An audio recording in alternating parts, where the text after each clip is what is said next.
Kalau udah mulai.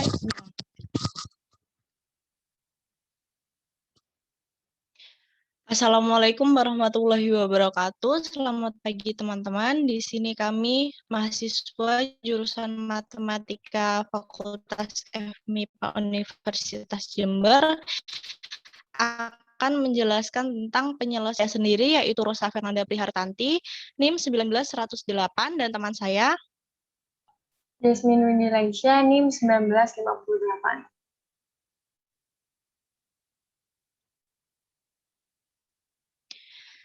Dalam program linear sendiri itu ada beberapa tipe permasalahan. Sedangkan di sini kelompok kami akan menjelaskan tentang permasalahan maksimasi. Dengan contoh soal, sebuah perusahaan mempunyai potensi untuk memproduksi dua model sepeda yang berbeda, yaitu sepeda model X dan sepeda model Y. Untuk membuat sepeda model X, memerlukan aluminium sebanyak 10 kg dengan waktu pengerjaan selama 2 jam. Sedangkan untuk sepeda model Y, memerlukan aluminium sebanyak 12 kg dengan waktu pengerjaan selama 3 jam. Perusahaan ini sendiri tiap bulannya memiliki persediaan sebanyak 3.000 kg aluminium dan 100 jam kerja. Apabila keuntungan sepeda model X sebesar Rp100.000 dan sepeda model Y sebesar Rp120.000, maka berapa keuntungan maksimal yang bisa kita dapat? Dari soal cerita yang sangat panjang tadi, di sini kami membuat suatu tabel supaya lebih ringkas, yang nantinya kita akan mendapatkan 3 poin, yaitu variabel keputusan, fungsi tujuan, dan fungsi kendala. Variabel keputusan yang kita miliki yaitu X1 sama dengan jumlah sepeda model X, X2 yaitu jumlah sepeda model Y, lalu untuk fungsi tujuannya sendiri kita miliki Z sama dengan 100.000 X1 ditambah 120.000 X2. Lalu fungsi kendala yang kita punya adalah 10X1 ditambah 12X2 kurang dari sama dengan 3.000, lalu 2X1 ditambah 3X2 kurang dari sama dengan 100 dengan fungsi batasan yaitu X1, X2 lebih dari 0. Fungsi kendala yang pertama itu didapat dari mana? 10X1 plus 12X2 itu adalah banyaknya aluminium yang diperlukan untuk membuat sepeda model X dan Y. Jadi 10X1 itu adalah 10 kg aluminium yang digunakan untuk membuat sepeda model X. Lalu yang 12X2 itu adalah 12 kg aluminium yang digunakan untuk membuat sepeda model Y yang tiap bulannya perusahaan itu memiliki persediaan sebanyak kurang dari sama dengan 3.000 kg aluminium. Lalu untuk yang 2X1 plus 3X2 itu adalah jam produksinya untuk mengerjakan sepeda model X dan model Y yang dalam tiap bulannya mereka menyediakan mereka memiliki jam kerja selama 100 jam. Lalu karena metode simplex itu kan hanya bisa digunakan untuk menyelesaikan program linear yang standar. Sedangkan di sini awalnya kita hanya memiliki punya kita ini masih berbentuk kanonik. Jadi kita harus mengubahnya menjadi bentuk standar. Kita harus menyetandarkannya menjadi bentuk baku. Karena di fungsi kendala ini tanda yang kita punya adalah kurang dari sama dengan, bukan sama dengan atau lebih dari sama dengan. Karena kurang dari sama dengan, maka di fungsi kendalanya nanti kita harus menambahkan variabel pengetat atau biasa disebut juga dengan slack. Biasanya slack itu disimbolkan dengan huruf S. Kita menambahkan variabel slack itu pada ruas sisi kiri. Jadi penulisannya 10X1 ditambah 12X2 ditambah S1 sama dengan 3.000. Begitu pula untuk variabel kendala yang satunya lagi, yaitu 2X1 ditambah 3X2 ditambah S2 sama dengan 100. Dan untuk fungsi batasannya yang tadinya hanya X1, X2 sekarang menjadi X1, X2, S1, S2 lebih dari sama dengan 0. Kenapa kok yang fungsi kendala 2 di atas itu dirubah sama dengan, sedangkan fungsi batasannya itu tetap lebih dari sama dengan, bukan jadi persamaan? Karena program linear standar itu salah satu cirinya adalah semua kendalanya itu bentuknya harus persamaan kecuali kendala batas. Jadi kan kendala batas itu yang bawa sendiri, jadi nggak apa-apa kalau tandanya masih lebih dari sama dengan, sedangkan yang 2 itu tandanya sudah sama dengan. Lalu, kenapa itu, seleknya beda S1 sama S2? Kenapa tidak sama-sama S, atau sama-sama S1, atau sama-sama S2?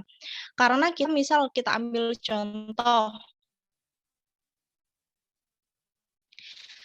nilai X1 itu 1, nilai X2 itu 2, nilai X2 juga 1. Jadi kan 22 kurang dari sama dengan 3.000.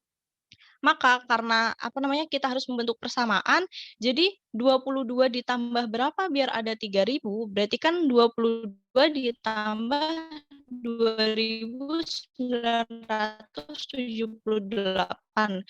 Dengan kata lain, S1 itu nilainya X1 dan X2-nya sama-sama bernilai 1 juga. Jadi, hasilnya 5 kurang dari sama dengan 100. Jadi 5 ditambah berapa biar nantinya jadinya 100, 5 ditambah 95. Jadi kan S1 berarti nilainya 2.978, lalu S2 nilainya itu 95, berarti kan nilainya beda. Jadi kita nggak bisa menaruh, nilai selek yang sama di 2 kendala yang berbeda.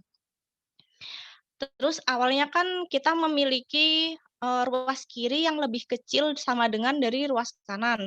Lalu karena kita menambah sesuatu, yaitu seleknya itu S1 dan S2, maka hasilnya sama dengan. Untuk permasalahan ini kita kan tandanya kurang dari sama dengan, jadi kita ditambah selek. Nanti kalau ada permasalahan lain dengan tanda yang lebih dari sama dengan,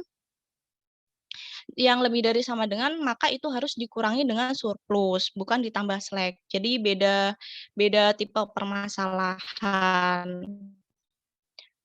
Lalu untuk fungsi tujuannya sendiri, ke bentuk standarnya juga harus ditambahkan dengan slack.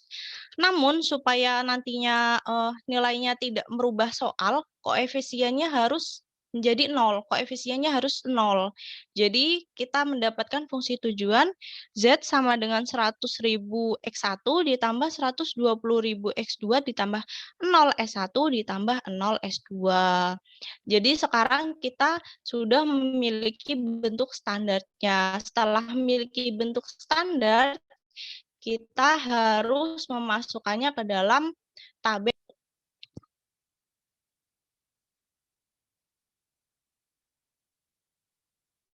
Oke Kak, Kak Rosa coba ini mundur satu slide lagi deh. Kayaknya tadi ada penulisan yang salah Kak. Kenapa? Boleh mundur satu slide lagi nggak? Oke, Tadi kayaknya ada penulisan yang salah ya Kak ya. ini. Nah, fungsi tujuannya itu harusnya di sini S2 ya teman-teman. Ya, Oh iya, karena ada kesalahan harusnya penulisan. S2. Ya, tipe. Oke, Iya. terima kasih Kak Kasih. Rosa. Kita Oke, bisa lanjut ya. lanjut. Iya. Untuk yang selanjutnya ini kita langsung masukin aja ke tabel simplexnya ya, teman-teman. Pertama yang harus kita lakuin adalah menambahkan variabel. Wah, ini kok malah kembali ya, Kak ya. Bentar ya, sabar ya teman-teman semuanya. Udah. Nah, di sini pertama kita tambahkan dulu variabelnya. Di sini ada variabel, bentar ini annotate-nya nggak gambar ya. Nah, ini ada variabel X1, variabel Gambar kok. X2, variabel S1, dan variabel S2. Oke, bentar. Nah, setelah itu, setelah menambahkan variabel, kita tambahkan koefisien dari variabelnya. Kita koefisiennya pakai dari fungsi tujuan, yaitu X1 kan 100.000, X2 ada 120, S1 dan S2 tadi 0, supaya tidak berubah nilai dari fungsi tujuan itu. Nah, setelah itu, kita masukin langsung nilai-nilainya gitu. Ya, nilainya di sini ada 10, 2. Nah, untuk bentar. Untuk model yang pertama kan 10 X1 ditambah 12 X2, terus ditambah S1 Dan kenapa di sini 0? Karena untuk model yang pertama, maksudnya ya, model yang pertama, masalah yang pertama itu kan tidak ada variabel S2, makanya di sini diisi 0. Nah, sama untuk masalah yang kedua, di sini ada 2x1, 3x2 ditambah 0 karena tidak ada variabel S1, dan di sini ada 1 karena ada variabel S2-nya di masalah yang kedua. Terus, bentar dihapus dulu. Setelah menambahkan nilai-nilainya, terus kita tentuin basisnya. Untuk basis sendiri itu kan adalah matrik identitas. Nah, di sini matrik identitas itu adalah S1 dan S2. Jadi basisnya di sini kita isi S1 dan S2. Setelah itu kita isi CB. CB di sini adalah koefisien dari basis yang kita punya. Nah, koefisiennya itu dari S1 dan S2 di sini kan 0 kan. Berarti kita isi aja di sini jadi 0 gitu. Setelah itu kita isi RHS di sini. RHS ini dari permasalahan atau persoalan dari soal yang awal tadi. Lalu setelah itu kita hitung ini, ZJ min CJ-nya. Nah, caranya itu, sebentar kita hapus dulu semuanya. Caranya untuk menentukan ZJ min CJ, maaf Kak, agak kelibat gitu ya. Nah, ini kita pakai X1, kolom X1 dikali CB minus koefisien dari variabelnya gitu. Nah, di sini berarti contohnya ada 10 dikali 0 ditambah 2 dikali 0, itu kan 0 dikurangi koefisiennya min 100.000. Jadi di sini min 100.000. Nah, begitu pula seterusnya sampai ke sini pun sama. Terus untuk RHS-nya di sini sama, yaitu maksudnya RHS yang ini ya teman-teman ya, yang Bang bawa ini caranya itu RHS dikali CB sama. Berarti 3.000 dikali 0 ditambah 100 dikali 0, itu jawabannya 0. Nah, setelah kita masukin semua nilai-nilai yang kita ketahui, kita akan menentukan kolom pivot. Untuk kolom pivot itu kita menggunakan kolom CZ min CJ-nya ini yang terkecil karena kita di sini soalnya adalah maksimal gitu, maksimasi gitu ya. Nah, untuk kolom negatif yang terbesar maksudnya, kolom negatif yang terbesar maksudnya ya Kak. Nah, ini adalah min 120.000. Nah, jadi kolom pivot yang terpilih adalah kolom X2 ini. Setelah itu, kita tentukan rasio. Nah, rasio ini kita dapat dari mana? Dari RHS dibagi X2, yaitu 3.000 dibagi 12, 250, dan 100 dibagi 3, di sini 100 per 3. Setelah itu, kita menentukan variabel mana nih, basis mana yang mau kita keluarkan gitu. Nah, basis yang mau kita keluarkan di sini adalah dengan rasio yang paling kecil, yaitu 100 per 3. Berarti basis yang ingin dikeluarkan yaitu basis S2 ya teman-teman. Berarti basis S2 di sini diubah menjadi X2. Aduh, tulisannya ya. Nah, gitu. Ntar hapus dulu semuanya. Setelah itu, kita menggunakan metode Gauss-Jordan untuk meng-1-0-kan itu, mengidentitaskan ini gitu. Boleh di next, Kak? Nah, setelah menggunakan metode Gauss-Jordan, di sini menggunakan pengoperasian min 4 dikali B2 plus B1 dan sepertiga B2. Nah, bagi teman-teman yang belum tahu, mungkin aku contohin dulu satu ya. Di sini ada min 4 B2 plus B1. Min 4 dikali baris kedua. Ini di sini dikali baris kedua kan min 8. Ditambah B1 plus 10. Berarti min 8 plus 10, 2. Nah, kita isi di sini 2 gitu. Dan itu berlaku untuk seterusnya ya teman-teman. Nah, untuk yang baris kedua di sini dikali sepertiga. Jadi 2 dikali sepertiga adalah 2 per 3. Itu juga berlaku seterusnya. Tuh. Setelah kita menggauss-jordanin ini sampai hasilnya di sini menjadi 0 dan 1.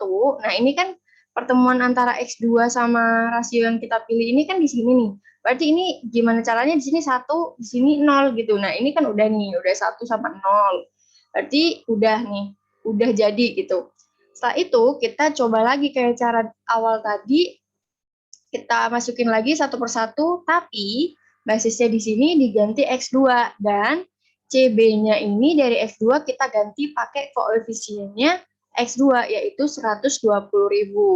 Nah, kita pakai cara yang tadi kita cari ZJ min CJ-nya ternyata masih ada yang minus gitu. Nah, kalau kalian belum tahu, untuk optimal solusinya ini harusnya semua Z min CJ-nya ini harus 0 atau positif gitu. Jadi karena masih ada yang negatif, kita harus perlu lakukan lagi langkah seperti yang kita lakukan tadi sebelumnya gitu. Nah, setelah ini kita tentuin kan min 20.000 nih yang masih negatif. Terus untuk basisnya ternyata juga yang ini 50.000 yang paling kecil. Jadi selanjutnya basis yang akan diubah adalah X2 akan diubah menjadi X1. Nah, X1 kan kolom pivot ya, teman-teman. Ntar kita hapus dulu semuanya. Sampai sini kita lakuin sama aja sih kayak yang tabel tadi pas pertama. Mungkin kita bisa langsung next aja. Nah, setelah melakukan metode Gauss-Jordan, diperoleh tabel akhir seperti ini dengan menggunakan pengoperasiannya min 3 kali B2 plus B1, 3/2 B2. Nah, ini juga basis tadi yang X2 udah diganti X1, terus koefisien di CB-nya ini kita pakai dari X1 juga gitu. Setelah ditemukan semuanya, ZC min CJ-nya ini ternyata udah nggak ada yang negatif nih, berarti ini udah optimal gitu, udah optimal. Setelah itu, berarti kita sudah menemukan solusi dari permasalahan ini. Nah, setelah itu solusinya apa nih Kak? Gitu kan. Solusinya adalah S2 sama dengan S2 sama dengan 0, karena kan tidak masuk di basis ini ya teman-teman, jadi mereka itu sama dengan 0 gitu. Terus S1 ini adalah 2.500, itu kita lihat dari hasil RHS akhirnya. Dan X1 di sini ada 50 gitu. Nah, untuk Z-nya kita masukin kayak Z tadi awal yaitu 100.000 X1 plus 120.000 X2 ditambah 0 S1 ditambah 0 S2. Nah, untuk X1-nya di sini kita masukin 50, X2-nya kita masukin 0, S1-nya kita masukin 2.500 ya, walaupun nanti hasil akhirnya juga bakal 0. Dan S2-nya kita masukin 0 hingga hasil akhirnya nanti adalah 5 juta. Berarti keuntungan maksimal yang didapat perusahaan ini selama 1 bulan adalah 5 juta rupiah. Nah, itu dia mungkin solusi dari permasalahan ini. Mungkin bisa kita tutup ya Kak Rosa ya. Sekian dari kami, mohon maaf apabila ada salah. Mungkin jika ada tadi salah perhitungan atau segala macam, bisa di komen di bawah di kolom chat. Mohon maaf apabila ada salah. Sekali lagi, sekian terima kasih. Wassalamualaikum warahmatullahi wabarakatuh. Wassalamualaikum warahmatullahi wabarakatuh. Dadah.